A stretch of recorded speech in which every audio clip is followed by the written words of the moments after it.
Okay, dear students, today we are going to see how to calculate the cost of redeemable debt. Debt is a creditorship security on the basis of which a company borrows money on which a company has to pay a fixed rate of interest. Debts are of two types, redeemable debt and irredeemable debt. In the last classes, we have seen what is the meaning of irredeemable debt. Now we are going to see what is the meaning of redeemable or repayable. So from the word itself, it's clear.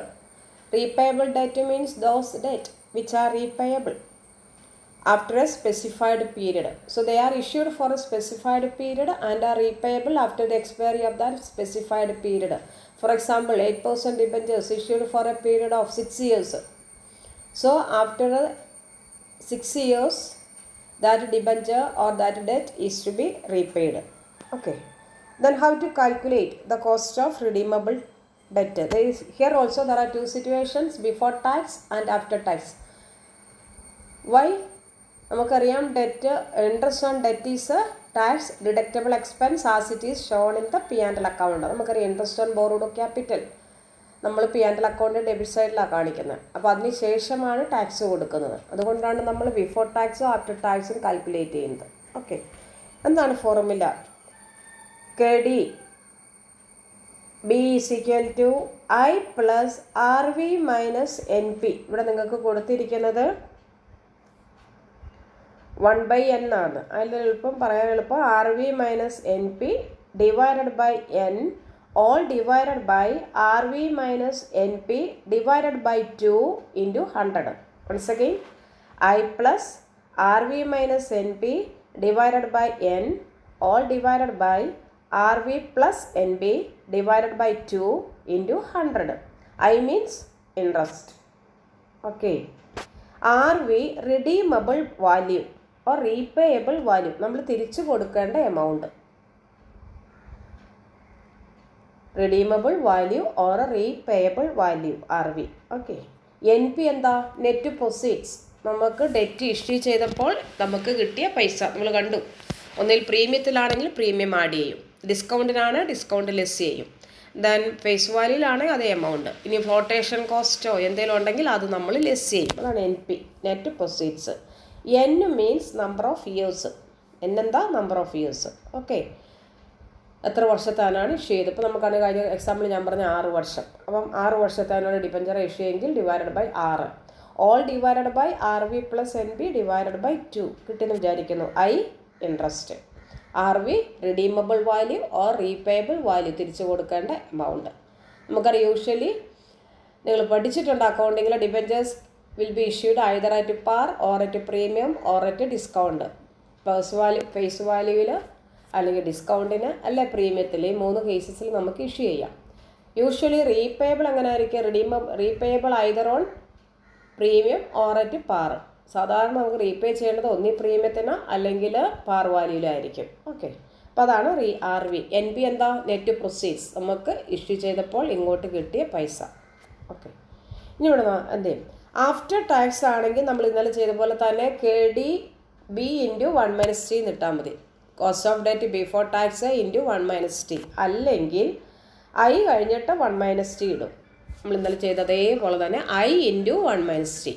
Interest into 1 - t plus R V minus N P divided by N all divided by R V plus N P divided by 2 into 100. Okay, formula by heart ആക്കണം. ഇനി നമുക്കിവിടെ നോക്കാം.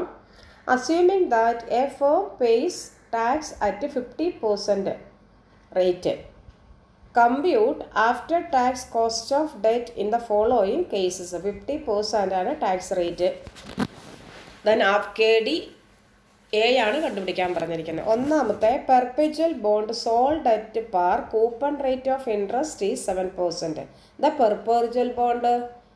Perpetual bond means irredeemable bond. Perpetual സക്സഷനൊക്കെ നിങ്ങൾ corporate ലോയിൽ പഠിച്ചാൽ എന്താ പറയുക, സ്ഥായിയായ നിലനിൽപ്പ്. പെർപെച്വൽ മീൻസ് സ്ഥിരമായിട്ടുള്ള ഇർറിഡീമബിൾ ഡെറ്റിന് വേറെ പേരാണ് perpetual bond. Sold at par വാല്യൂലാണ് ഇഷ്യൂ ചെയ്തത്. കൂപ്പൺ റേറ്റ് ഓഫ് ഇൻട്രസ്റ്റ് എത്രയാണ്? 7%. ഇവിടെ നമുക്കറിയാം, ഇവിടെ ഫേസ് വാല്യൂ ഒന്നും പറഞ്ഞിട്ടില്ല, പാറിൽ ഇഷ്യൂ ചെയ്തു. അപ്പോൾ നമുക്കറിയാം, ഒന്നും പറഞ്ഞ് നമ്മളിവിടെ അസ്യൂം ചെയ്യുന്ന പാർ വാല്യൂ 100 ആയിട്ടാണ് അസ്യൂം ചെയ്യുന്നത്. എത്രയായിട്ടാണ്? 100 ആയിട്ടാണ് അസ്യൂം ചെയ്യുന്നത്. എത്ര പെർസെൻറ്റാണ് ഇൻട്രസ്റ്റ്? 7%. രണ്ടാമത്തെ A 10 year 8% ₹2,000 per bond sold at ₹1,900 less 4% underwriting commission. നമുക്കങ്ങനെ നോക്കാം. സോ ആദ്യത്തെ നമ്മൾ കണ്ടു കോസ്റ്റ് ഓഫ് പെർപെച്വൽ ബോണ്ട്. എന്താ formula? KD is equal to I into 1 - T divided by NP. ഇത് പെർപെച്വൽ ബോണ്ടാണ്, റിഡീമബിൾ ബോണ്ടാണ് കേട്ടോ. Sorry, ഇറിഡീമബിൾ bond. അതാണ് ഈ ഫോർമുല ഉപയോഗിക്കുന്നത്. ആദ്യത്തെ formula I into 1 - T divided by NP into 100. Okay, I എത്രയാ? ഞാൻ പറഞ്ഞു ഫേസ് വാല്യൂ എത്രയാണ് നമ്മൾ അസ്യൂം ചെയ്ത്? 100 ആയിട്ട് അസ്യൂം ചെയ്തു. അതിൻ്റെ ഇൻട്രസ്റ്റ് എത്രയാ? 7%. അപ്പോൾ എത്ര വന്നു? 7. സോ 7 ഇൻറ്റു 1 - ടാക്സ് റേറ്റ് എത്രയാ? 0.5 ഡിവൈഡഡ് ബൈ 100. സോ 7 ഇൻറ്റു 0.5 എന്ന് പറയുമ്പോൾ 3.5. 3.5 ഡിവൈഡ് ബൈ 100 എന്ന് പറയുമ്പോൾ 0.3 ഇൻറ്റു 100. അപ്പോൾ നമുക്ക് കിട്ടി 3.5. എന്താ അർത്ഥം? 7% ബിഫോർ ടാക്സ് കൊടുത്തു.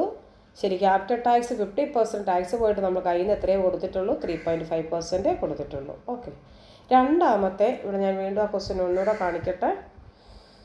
10 ഇയർ 8% ₹2,000 പെർ ബോണ്ട്. 10 വർഷത്തേനാണ് ഇഷ്യൂ ചെയ്തത്. എത്ര ഇൻട്രസ്റ്റ്? 8%. എത്ര ഫേസ് വാല്യൂ? 2,000. എത്രയ്ക്കാണ് ഇഷ്യൂ ചെയ്ത്? 1,900. അപ്പോൾ നമുക്കറിയാം ഡിസ്കൗണ്ടിലാണ് ഇഷ്യൂ ചെയ്തത്. 100 രൂപ ഡിസ്കൗണ്ട്. വീണ്ടും എത്ര കമ്മീഷൻ പോകുന്നു? 4% അണ്ടർറൈറ്റിംഗ് കമ്മീഷൻ പോകുന്നു. അപ്പോൾ നമ്മൾ പെർപേച്വൽ ബോണ്ടല്ല, റിഡീമബിൾ ബോണ്ടാണ്. അപ്പോൾ എന്താ formula? KDI is equal to I into 1 - T plus RV minus NB divided by N, all divided by RV plus NB divided by 2 into 100. Okay, I എത്രയാ? നമുക്കറിയാം 2000. 2000-ൻ്റെ 8% എന്ന് പറയുമ്പോൾ എത്രയാ? 160 ഇൻറ്റു 1 - T 0.50. RV ഒന്നും പറഞ്ഞിട്ടില്ല എങ്കിൽ നമ്മൾ എപ്പോഴും കൊടുക്കേണ്ട ഫേസ് വാല്യൂ ആയിരിക്കും. ഉണ്ടോ? 800 കൊടുക്കേണ്ടത്. സോറി, 2000 ആണ് കൊടുക്കേണ്ടത്. ഓക്കെ, ഇനി RV റിഡീമബിൾ വാല്യൂ 2000 കൊടുക്കണം. NB എത്രയാണ്? നമുക്ക് 1900 നമ്മൾ ഇഷ്യൂ ചെയ്തത്. ഉണ്ടോ? 1900 പ്ലസ് ലെസ് അതിന് എത്ര പെർസെൻറ്റ് പോയി? 4%. 19 ഇൻറ്റു 4 94 36 14 437. അപ്പോൾ നമുക്കറിയാം 76 രൂപ പോയി. അപ്പോൾ 1900 നിന്ന് 76 കുറച്ചു. 1900 നിന്ന് നമ്മൾ അതിൻ്റെ 4% കുറച്ച് 76 കുറച്ചു. അപ്പോൾ നമുക്ക് കിട്ടി 1824. ഓക്കെ, ഡിവൈഡ് ബൈ എത്രയാണ് വർഷം? 10. All divided by 2000 plus 1824 divided by 2 into 100. Okay, അപ്പോൾ നമുക്ക് 160-ൻ്റെ 0.5% പോയി കഴിഞ്ഞാൽ ബാക്കി എത്രയുള്ളൂ? 80 അല്ലേ? നമുക്കറിയാം 80. ഇനി 2000 നിന്ന് 1824 കുറയ്ക്കും. 2000 നിന്ന് 1824 പോയാൽ എത്ര വരും? 176. 176 വരും. ക്ലിയർലി? ബ്രാക്കറ്റിലുള്ള ആദ്യം ചെയ്യണം. 176-നെ 10 കൊണ്ട് ഡിവൈഡ് ചെയ്തു. അപ്പോൾ എത്ര കിട്ടി? 17.6. ഓക്കെ, ഇനി 2000-ഉം 1824 കൂട്ടി 3824. അതിനെ എത്ര കൊണ്ട് ഡിവൈഡ് ചെയ്തു? 2 കൊണ്ട് ഡിവൈഡ് ചെയ്തു. അപ്പോൾ നമുക്ക് കിട്ടി 1912 ഇൻറ്റു 100 ഇട്ടു. ഓക്കെ, ഇനി 80 പ്ലസ് 17.6 എത്രയാണ്? 97.6 അല്ലേ? 97.6-നെ എത്ര കൊണ്ട് ഡിവൈഡ് ചെയ്തു? 1912 കൊണ്ട് ഡിവൈഡ് ചെയ്തു. ഓക്കെ, എന്നിട്ട് നമുക്ക് കിട്ടും 0.51 ഇൻറ്റു 100 കിട്ടി. അപ്പോൾ നമുക്ക് കിട്ടി 5.1. ക്ലിയർ എന്ന് വിചാരിക്കുന്നു. ഓക്കെ, RV എന്താ? Redeemable value. ഒന്നും പറഞ്ഞിട്ടില്ലെങ്കിൽ ഫേസ് വാല്യൂയിലാണ് റിഡീം ചെയ്യേണ്ടത്. അതല്ല നിങ്ങൾക്ക് പറയും. ഓക്കെ, ഇവിടെ NP ഞാൻ പറഞ്ഞു 1200-ന് ഡിസ്കൗണ്ട് പോയി 100 1900 തന്നിട്ടുണ്ട്. അതിൻ്റെ എത്ര പെർസെൻറ്റ് വീണ്ടും പോയി? 4%. 4% എന്ന് പറയുമ്പോൾ 76. 1900 നിന്ന് 76 പോയാൽ 1824. 2000 നിന്ന് 1824 കുറച്ചാൽ 176. 176-നെ 10 കൊണ്ട് ഡിവൈഡ് ചെയ്യുമ്പോൾ 17.6. എന്നിട്ട് ഇത് രണ്ടും കൂടെ നമ്മൾ ആഡ് ചെയ്തു. 80-ഉം 17.6 ഡിവൈഡ് ചെയ്തു. ശരി, ആഡ് ചെയ്തു. അപ്പോൾ 97.6. വീണ്ടും നമ്മൾ ഈ 2000-ഉം 1824 കൂട്ടി 3824. അതിനെ 2 കൊണ്ട് ഡിവൈഡ് ചെയ്തു. അപ്പോൾ നമുക്ക് കിട്ടി എത്രയാ? 1912. അതിന് 97.2-നെ 97.6-നെ 1912 കൊണ്ട് ഡിവൈഡ് ചെയ്തു. അപ്പോൾ നമുക്ക് കിട്ടി 5.90. ഓക്കെ.